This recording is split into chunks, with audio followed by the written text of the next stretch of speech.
Te wamani no bonbona, me Jisu pa sui kiri bonu disciple teve.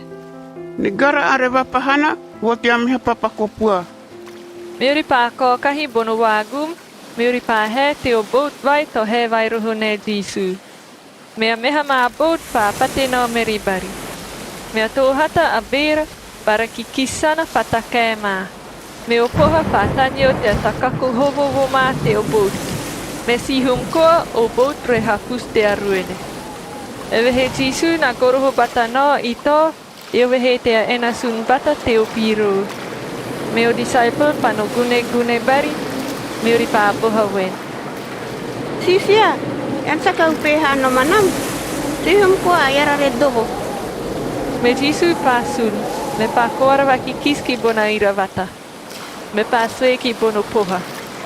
Varomi, tomanin. Me a irawata pa mara, me vetomanin kuruswaha. Me Jisu pa hivi ribono disciple teve. Sobe miam nabunom, ema hitwakisto koma wamana tiam. Me o disciple teve pa karavi vira kurus.